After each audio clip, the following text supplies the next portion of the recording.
Bonjour, bienvenue sur les tutoriels du groupe TIS de l'Académie de Poitiers. Dans ce tutoriel, nous allons voir l'utilisation de RaceResult, c'est un logiciel de chronométrie qui va nous permettre d'obtenir non seulement des classements lors d'un cross établissement, mais aussi des temps. Donc nous allons voir dans ce premier tutoriel son utilisation en contexte de cross. Le dispositif est plutôt simple, c'est un logiciel RaceResult qui s'installe sur un ordinateur, ici l'ordinateur portable, sur lequel est branché en USB une douchette, code barre, et éventuellement, le cas échéant, un écran d'ordinateur qui est relié au PC et qui permet de faire défiler les résultats en temps réel.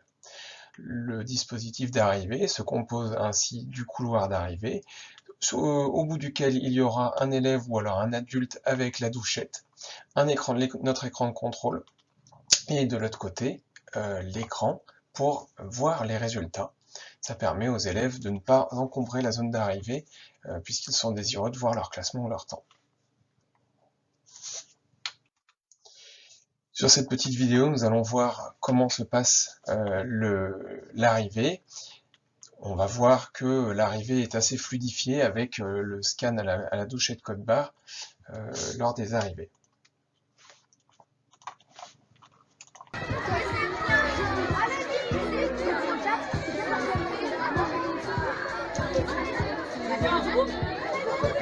Donc on le voit, les dossards sont scannés dès leur arrivée, et on aperçoit derrière une jeune fille qui est en train de récupérer les numéros de dossards en cas de panne informatique pour qu'on ait un classement d'arrivée.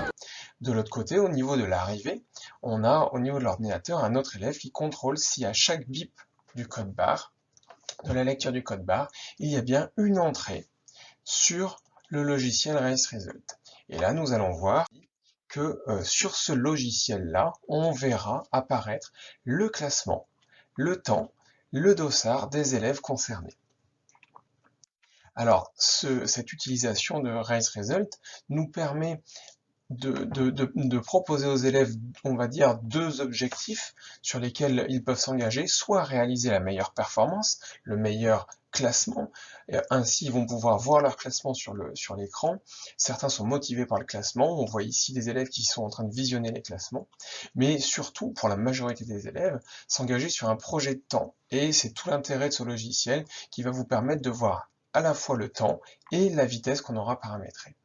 Donc si les élèves ont eu un projet par leur professeur de PS de de vitesse ou de temps, ça leur permet de contrôler en temps réel, à l'arrivée, s'ils ont réussi ou pas leur épreuve.